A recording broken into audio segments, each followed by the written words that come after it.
Are you ready for weekend? Here we go, y'all. Radio.tre.ee Nüüd sisse astunud Birgit Õigemeel. Tere, Birgit! Tere, tere! Tore näha sind Reeraaega Soovikas ja käisid eile Hörtsi kontserdil, et kuidas oli? Sa tead, et ma käisin? Su väike õde valgustas meid juba. Kuule käisin jah, ja olen suureks fänniks saanud, et olen plaati kuulanud, ma arvan, juba tosin korda. Ja tegelikult oli kontsert väga hea. Ainult natukene häiris see, et see toimus seal Kalevi spordihallis, sest ütleme nii, et tüübid viskasid valgeid roose saali ja olid nagu eriti romantilised, nii et see kuidagi nagu sinna kohta ja see atmosfääri saab kokku. Aga no muidu oli ikka täpselt sama hea kui albumil, et tüüp laulis sama hästi ja kõik oli super. Aga muusikaliselt ütleme, kui see sulle niuks eramusel pakkus, et kas sa ise ei ole mõelnud, et ka midagi taolist stiilil tegema hakata? Oot, ma eile seda pisut hakkasin mõtlema ja ikka kui ma kontserditel käin, siis ma analüüsin alati nagu selle mõttega, et kuidas nagu ennast sellesse bändi olukorda panna, et kindlasti mis ka mitte, et minu jaoks Hurt sarnanud natuke nagu Coldplay'ga ja Coldplay on olnud nagu minu lemmik aastaid, nii et jah, kindlasti midagi sarnast kunagi tahaks teha küll. Okei, aga ikkagi Superstarist me ei saa üle ega ümber, et Superstari värk on taas käima läinud ja mis sa soovitad neile, kes mõtlevad ja kõhklevad, et kas minna sinna proovima või mitte, et mis sa arvad, mis sina soovitad neile, kas tasub? Seda on minult ka päris palju kordi küsitud ja tegelikult on hästi raske öelda, mida soovitada, et kui inimene tunneb, et ta on selleks valmis ja ta oskab hästi laulda ja temas on olemas artistlikud, siis midagi artistlikud, siis mingu lihtsalt kohale, olgu tema ise ja laula hästi ja tee kõike, mida sa oskad sama hästi, nagu sa seda alati teed ja ongi nii lihtne. Aga kuidas su endaga oli? Kas sa ise ka pabistasid või kõhklasid, küsisid nõu kuskilt, et või oli kohe kindel, et kuulsid muidugi ma pabistasin nagu ikka väga. Aga ma läksin sinna koos oma sõbrannadega, kellega me koos olime laulnud ja tänu sellele see oli kindlasti lihtsam, et kui on võtta varnast sõbranna või sõber, siis minge koos. Ja mis sõbrannadest sai? Kas nemad said ka edasi või? Üks sõbranna sai sinna, ma ei tea palju meid oli, mingi 35 hulka, aga siis sealt kahjuks on edasi saanud, et kahjuks küll. Okei, aga üldse kui Eesti artistidest rääkida laiemalt, siis kelle muusika sulle veel meeldib ja mis muusikat sa üldse vabal ajal kuulad, ütleme lisaks Hörtsile, et Eesti tegijatest just? Eesti tegijatest, jah. No ütleme naislauljatest olen ma suur Who fänn. Et eriti esimese albumi fänn, kuigi tegelikult on see teine album ka mulle väga meeldima hakanud. Ja issand, mida ma veel kuulan? Tegelikult mulle üleüldiselt meeldib kõik Eesti muusika, et kõik Otid, Koidud, Tanel Paderid ja tegelikult kõik teevad oma asja väga hästi, et ma kuulan üsna kõike, aga Who on siuke suur lemmik. Patriot ühesõnaga, et aga... Jaa, olen küll Eestimaa patriot, ma olen, et kui koju minna ja vaadata, mis plaadid mul on, siis ikka enamik on Eesti albumid. Seda on väga tore kuulda, et aga mis sa oma õe Kairi tegemistest tead ka ja tema lugudest? No olen ka kursis üsnagi. No kohe varsti vist kuulen uut lugu ka, mida ta siin vaikselt vist teiega teeb. Aga olen kursis ja ma mäletan, et kui see esimene lugu Suvevaheaeg tal tuli, siis oli minu jaoks ikka suur üllatus, et sellel nii hästi läks ja muidugi on mul sellele väga-väga hea meel ja ma loodan, et tema järgmiste lugudega läheb veel paremini. Jah, meie loodame seda sama, et aga kas sul oli, ütleme, noorena eeskujusid ka või mis muusikat sa üldse noorena kuulasid? Oli samamoodi Eesti värk või kuulasid midagi hoopis teistsugust punki või drum and bassi või midagi sellist? Ma olin, ütleme, teismelise eas siuke väga krutskeid täis, et ma kunagi kuulasin ikka siukest väga tantsumuusikat ka. Issand, mul ei tulegi praegu nüüd meelde, mis see üks lugu oli, mida minul teada siiamaani lastakse ja tehakse remixi sellest siiamaani. Kui see tuleb mul intervjuu lõpus meelde, siis ma ütlen, et jah, siuke R&B ja hip-hop ja siuke mõnus pop ja tantsumuusika oli nagu teismelise eas täielik lemmik. Ja siis oli ka üks hetk, kus ma hakkasin ka siukest rocki ja isegi new metalit kuulama, et Madwayne ja Metallica olid ühed lemmikud, et mul on nagu seda muusikat väga palju ilus läbi käinud ja tegelikult nostalgia mõttes ja ka niisama kuulan siiamaani igasugust muusikat. Okei, aga ütleme, kuidas algas su laulja karjäär, et millal sa otsustasid, et sinust peaks saama laulja, millal see teadlik otsus tuli ja kui kaua sa tegid seda nii-öelda vanemate suunitlusel? No ma olen oma vanematele väga tänulik, et nad üldse muusika peale mind suunasid, et ma tõesti tegelikult täiesti pisikesest peale juba laulsin natukene. Vanemad panid mind siis muusikakooli ja sealt see nagu pihta hakkas, et hakkasin siis erinevates koorides laulma ja läksin ka veel Tallinna Georg Otsa muusikakooliga ettevalmistusklassi, et see vokaaliõpe on mul olnud tegelikult nagu väga tugev, et kindlasti tegelikult see peaks olema lauljal olemas. Või siis ta lihtsalt näiteks alustab natukene hiljem, aga ta väga intensiivselt teeb seda, aga mina olen lihtsalt nagu rahulikult väiksest peale seda teinud. Aga noh, ma arvan ka, et teismeles eas tuli nagu see otsus, et ma väga tahan sellega tegeleda ja... Aga kas ütleme, ma ei tea, teismeeas näiteks või mingite armutuultes sai kirjutanud laulusõnu tol ajal või proovinud või kas sa praegu kirjutad laulusõnu üldse või kuidas selle muusika kirjutamisega on? Laulusõnadega on küll niimoodi jah, et ma ei ole siuke väga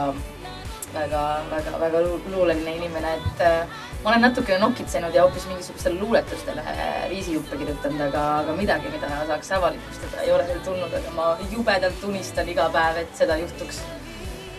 Need on nagu tulevikuplaanid, jah. Okei, aga kuulan vahepeal ühe sinu laulu, mis sa Koit Toomega mõned aastad tagasi koos tegid, Põgenen, et kuidas see laul... Mõned aastad? Jah, kuidas see laul sündis?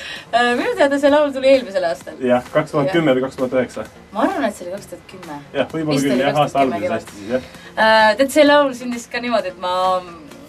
Koit helistas mulle ja saatis selle loo, kus ta oli mingi naa peal selle sisse laulud ja siis ma vaatasin, et issand nagu Backstreet Boys. Ei tea ikka. Aga siis hakkasin natuke nagu pingsamalt seda kuulama ja kuulsin, et tegelikult on ju lugu väga hea. Ja kuulsin ka sõnu ja sõnad hakkasid meeldima ja siis sain Vahuri ja Koiduga kokku ja laulsime sisse ja olime ise väga rahul, et see lugu meile tõesti väga meeldis. Koit Toome ja Birgit Õigemeel Põgenen ja meie mängime Tre raadios sellest IMTB klubi miksi. Jätkame siis intervjuud, Birgit on meil endiselt stuudios ja küsiks, millised on su tulevikuplaanid? Ütleme, millega sa praegu tegeled? Muusikal oli sul vahepeal või... Siiamaani on jah, ütleme, et praegu on see siuke nõrk koht minu jaoks selles suhtes, et ütleme, et soolokarjääri mõttes on mitte nagu paus, aga siuke eneseotsimise aeg ja sellepärast ma teengi siukseid muid projekte praegu, et jah, tõesti uus asi oli minu jaoks osalemine muusikali, sellise muusika, kus ma osalen veel 2 aastat, et kõik, kes soovivad, võivad seda vaatama tulla ja see on tegelikult hästi ilus ja armas lugu ja väga tore. Ja on mind kasvatanud kindlasti mingil määral. Aga kas sinna, ütleme, sisse elamine sellesse rolli või niimoodi, oli see väga keeruline või kuidas see oli? Noh, eks ta natukene alguses ikka oli, aga ma olen pisut tegelenud ka, ma olen õppinud nagu näiteklassis, seega ma olen nagu näitlemise, mängimisega nagu tegelenud. Et võib-olla see tegi natuke lihtsamaks ja muidugi need inimesed, et nad aitavad sul sisse elada ja üldse teatri inimesed ja näitlejad on nagu nii lahedad, et selle ma sain selgeks. Aga kas see oli ka siis ütleme võib-olla üks raskemaid projekte või on olnud midagi veel keerulisemat, et mis on üldse kõige keerulisem muusikaline projekt või esinemine sinu jaoks olnud, et lisaks Superstaari saate finaalile mu ütlen?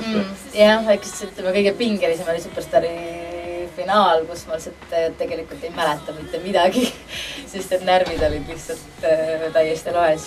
Aga jah, see muusika oli esietendus, ütleme, et oli täielik ületamine.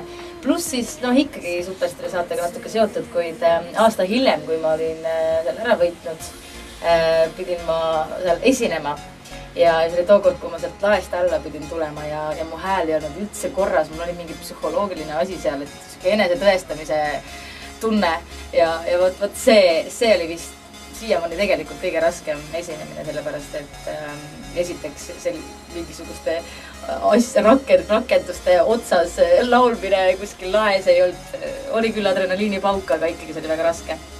Et see oli üks keerulisemaid ja tegelikult oli ka Eesti, ehk siis sellel ajal veel Eurolaulul osalemine väga keeruline, sest et lihtsalt sa võistlesid kõikide Eesti kõvade tegijatega ja ma olin siis veel siuke nooruke, nii et siis see oli ka väga raske. Aga Eurolaulust rääkides, et kas sa plaanid sinna veel kunagi tulevikus võib-olla kandideerida või osaleda? Ma arvan küll. Ma just enne, kui ma siia tulin, ma natukene tegin researchi ja uurisin, et kes nüüd siis sellel aastal seal poolfinalistid on. Et väga põnevaid artiste on ja väga hea meelega võistleksin tegelikult nendega koos, et kui ma kas järgmisel või ülejärgmisel aastal näiteks mõne hea looga hakkama saan, siis kindlasti osalen. Okei, aga kas sa üldse nerveerid ka veel enne praegu enne esinemisi, kui sul on mingisugused tavalised klubikontserdid, kas sa veel pabistad ka või teed juba külma kõhuga? No, mis ikka pabistan, et see oleneb muidugi esinemisest. Me oleme erinevate lauljatega ka alati rääkinud, et just osalesin Memory kontserditel, mis on nagu muusikaliga seotud ja suure orkestriga. Ja seal osad artistid rääkisid, et ei saa üle ega ümber enne igat esinemist on ikka siuke kõhus keerab tunne ja halb on olla. Aga mul päris iga kord ei ole, et ma tunnen seda eriti siis, kui on tõesti selline hästi suurejooneline kontsert või kontsert, kus mul ei ole kõik päris selge, aga kui see on siuke lihtne minu enda muusikakontsert, siis praktiliselt enam närvi pole. Aga kui ütleme, kus sa kõige paremini tunned laval, kas see on tele või on see näiteks hoopis kirikutuur või kus see kõige parem feeling sinu või artisti jaoks on? No, ma olen üritanud tunda ennast igal pool hästi, et kui ma pean praegu ütlema, kus ma ennast kõige paremini tunnen, siis ma arvan, et ma ei oska seda öelda. Aga võin vist öelda seda, et mida suurem publik on, seda parem. Tegelikult on seda parem. Aga sa rääkisid näitlemisest ennem, et kas sa pole mõelnud ka teletöö või näiteks näitleja elukutse peale, et kas sellist mõtet ei ole peast läbi käinud, et kui muusikaga ükskord nii-öelda isu täis saab? Noh, ma ikka olen selles suhtes, et kui peaks tulema kunagi mõni huvitav pakkumine tõesti näiteks mingit muusikasaadet juhtida või muusikaraadiosaadet juhtida, siis miks ka mitte, et kui see mulle sobib ja meeldib, siis ma kindlasti saaks proovida. Ja eks on näitlemisega samamoodi, et kui tuleb pakkumisi, miks ka mitte. Ma tunnen, et ma saan hakkama. Aga praegu ma käin tegelikult üldse koolis ja õpin muusikateraapiat, nii et see võib olla hoopis asi, mida ma teen, et tegelen hoopis inimestega. Okei, aga millised on seosed Kohilaga, kus sa pärit oled praegu? No Kohilas, täiesti Kohila keskuses elab näiteks minu õde oma perega ja natukene sealt väljas elab mu ema ja isa ja siis natukene veel väljas elab mu teine õde, nii et praktiliselt kogu perekond on seal ja hästi tihti ka juhtun seal käima. Isegi olen ühe korra käinud ka Kohila klubis ära.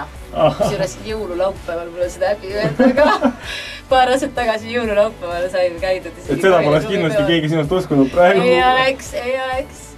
Aga ma tean, et lihtsalt teie korraldate seal ka aeg-ajalt pidusid, et kes teab, kui sinna juhtume, siis...